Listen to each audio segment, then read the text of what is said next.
And here we go.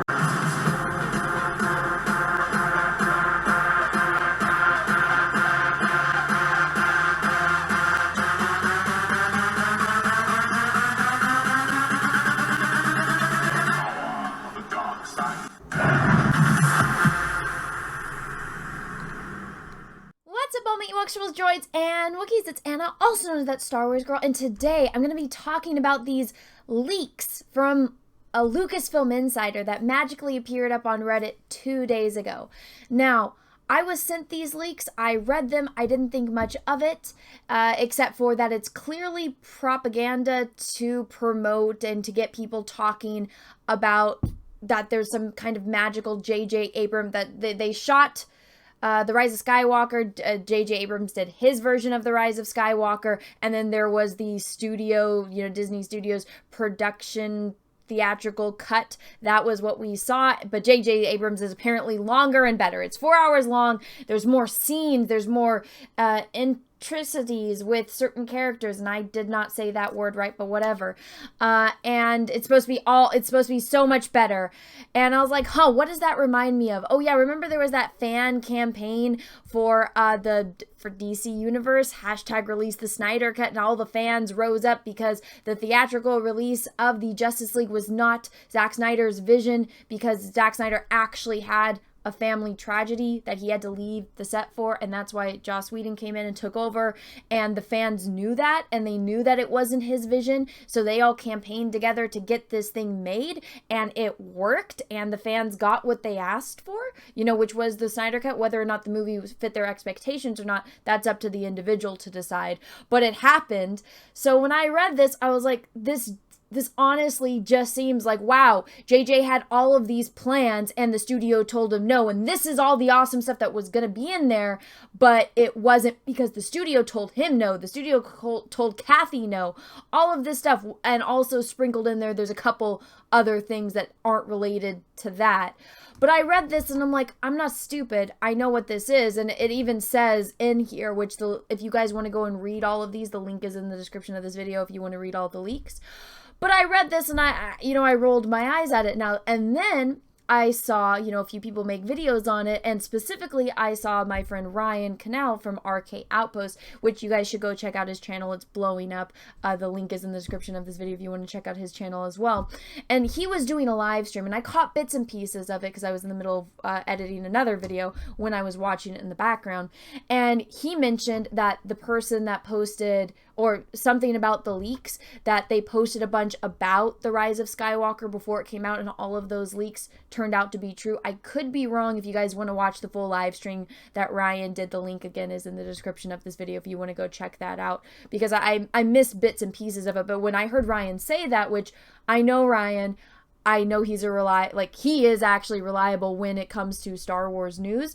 And so I was like, if he says that this person apparently posted, or that there was leaks that were posted before and it all became true, then that makes me think, okay, well, there might be something to this.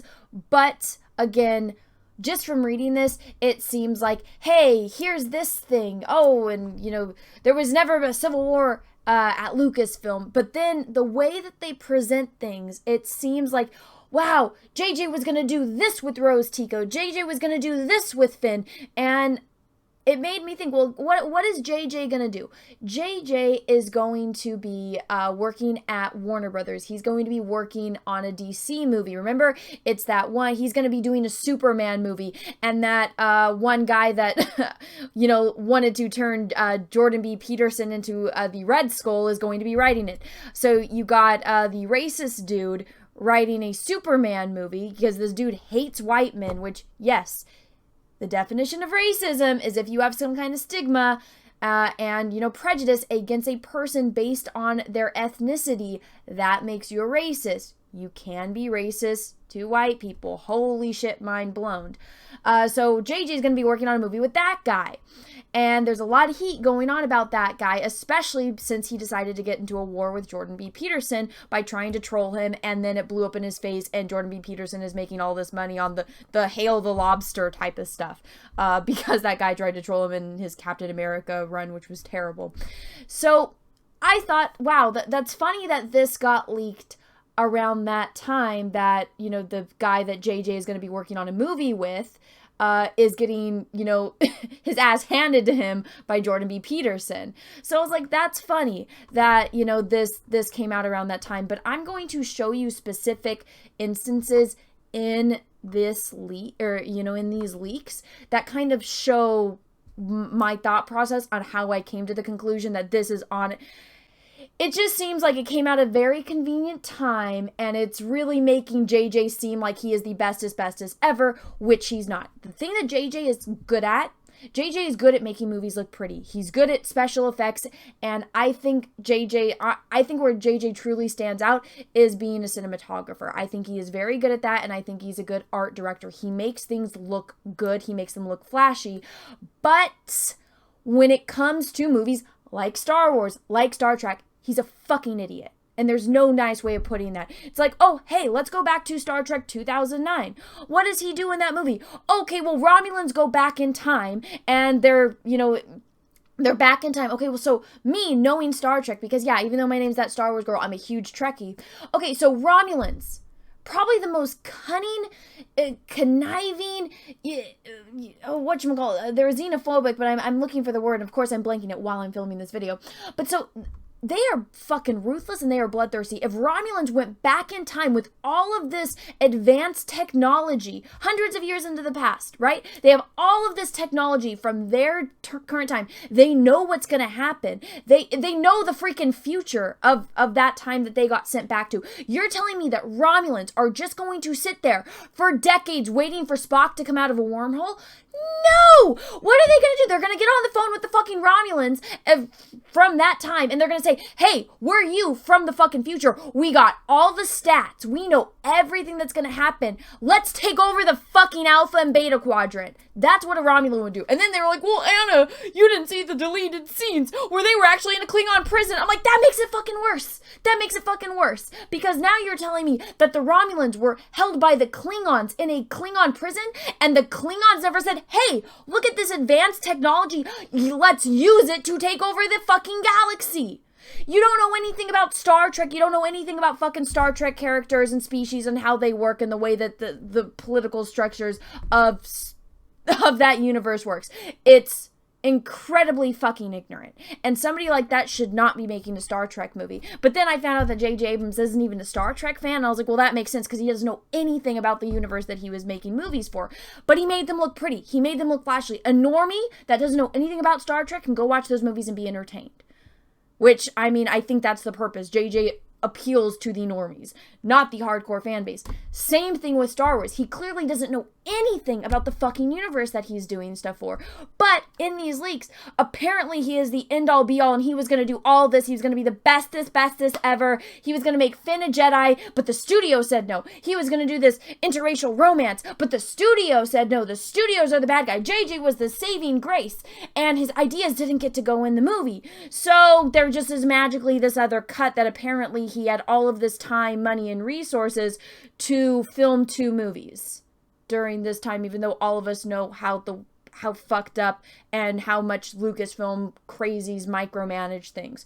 Totally plausible. But again, I'm going to read you specific leaks from here. And I know this video is long, so please bear with me. I'm going to read you specific things that highlight how I came to this conclusion. So let's check it out. Abrams had seen Kylo as a tragic villain and wanted to tell a dark what-if story to the redemption of Vader. Ben Solo would have always been redeemed, but only through death. Finn had likewise been the subject of controversy. Abrams wanted John Boyega to play Finn. Alan Horn, as well as Disney producers, The bad guys saw that as a further risk. Horn pushing for an Ansel Elgort type. I don't know what that is. Finn being a Jedi was something Disney producers thought was too much if John Boyega was cast. Abrams, the White Knight, was forced to water down that subplot in The Force Awakens. So JJ did nothing wrong. It was all the studio's fault.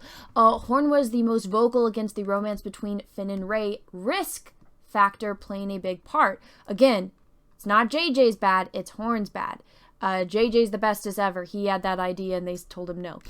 Abrams would eventually ask to set up a romance between Poe and Finn when Disney requested him to not go forward with Finn and Rey, which had been refused as well.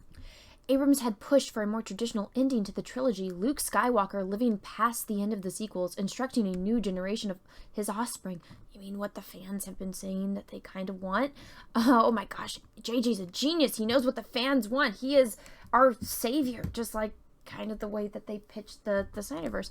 Lucasfilm wanted Star Wars to move past the Skywalkers, pushing for them to be retired, but not JJ. Remember, JJ's the savior. There was only one ending where Kylo lived. It was pitched after Colin's departure and before Abrams' return. The script went nowhere. Enter the return of Abrams, the savior, as well as the same conflicts from 2014-15. Abrams had pitched a two-part film.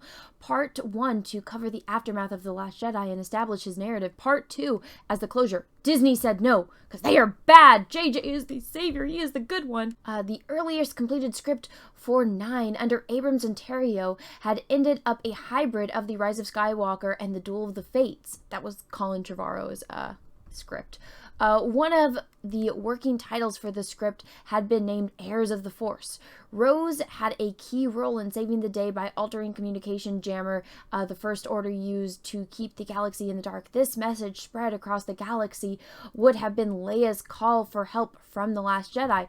Oh, so you mean that there was going to be more scenes added in that was going to help the story and help certain characters have more screen time? Kind of exactly what is coming out news about the Snyder Cut. Oh my gosh, the parallels, how crazy. Disney and Lucasfilm disagreed with Abrams' final, felt that it needed a villain with a bigger audience presence than Kylo or Hux, expressing regret that Snoke had been killed off, but not wanting to bring him back. Oh my gosh, it's not like clones don't exist in the Star Wars universe, but they don't know about that and they don't care about clones. Whatever. Abrams played the ball with Palpatine, yet every week on production there was new notes from Disney or Lucasfilm. Eventually, Abrams shot 2 movies, his version and the Disney Lucasfilms. I'll give you a guess on which one got the theatrical release. It wasn't the one with Matt Smith. Oh my gosh, you mean to tell me there's a cut out there that's J.J. Abrams? Oh my gosh, and what's this? Is there a JJ cut? Still perplexed on why everyone is calling it a JJ cut. Calling it Abrams cut seems more traditional. Answer, yes and no. Oh my gosh! It's almost as if this entire thing of leaks is just to make J.J. Abrams look good and to make the studio look like assholes that are racist and homophobic, and JJ had all of these great ideas and it was going to be in the film and it was going to make fans happy, and kind of like the Snyder Cut.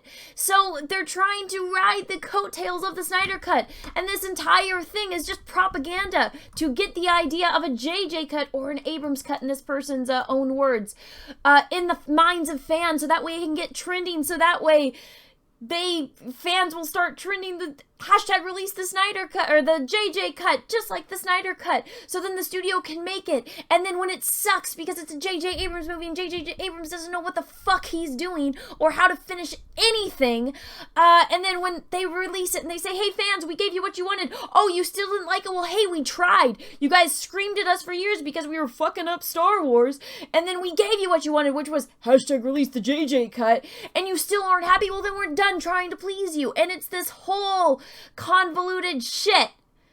I'm not gonna fall for it, and hopefully none of you guys will either. If you guys want to read all of this, I might do a live stream where I read all of it. I don't know, but if you guys want that, let me know in the comment section below. But the links, again, if you want to read all of this, are in the description of this video. But guys, I can see right through this. Again, I'm not fucking stupid. This was honestly just released. so that way it could take the heat off of the shit that's going on with J.J. Abrams and his writer for the Superman movie with Jordan B. Peterson, and to get in the fans' minds that there's an Abrams cut out there of The Rise of Skywalker, since The Rise of Skywalker was not well received by anyone. They tried to please the actual fans. They tried to please Raylos, which we all saw how that blew up on their face, which is hilarious. And it tried to please, the Disney loyalist fans, the real Star Wars fans, because if you don't like the Star Wars that's done by Disney, then you are a racist, misogynistic man, baby. So they tried to please those people, and it blew up in their face. And it didn't please anyone. It was a huge disappointment. Nobody cared about it. And Jon Favreau and Dave Filoni did a 7-minute scene with Luke Skywalker that broke the internet, and everything is about the Mandalorian. You go anywhere and look for Star Wars merchandise. What is it? Guess what? It's not Rey. It's not Kylo. It's not Finn. It's not Rose. It's baby fucking Yoda. And they're trying to, I guess, piggyback on some of that, and trying to back off of these Snyder fans, and trying to get a J.J. Abrams cut. This is just propaganda. Maybe some of it is true, but honestly, there's an agenda behind it, and it's clear as fucking crystal to me. Let me know what you guys think about it in the description of this video. Also, everyone, I am mirroring my channel over on Odyssey. I know a lot of people don't like YouTube very much. I'm not liking it too much either. So if you guys want to go check out my content, it is all over on Odyssey. The link for that is in the description of this video. If you would like to go follow me over there, that'd be awesome. Everyone, I hope you enjoyed this video. If you did, go ahead and smash the like button, please, and thank you. And if you didn't, thank you so much for watching this far through. It is awesome of you to stick through a video, even if you aren't liking it. And until next time, everyone, I hope you have a great rest of your day, morning, evening, afternoon, wherever you are in the world, and may the Force be with you, because we are really, really, really going to need it. Bye, everyone.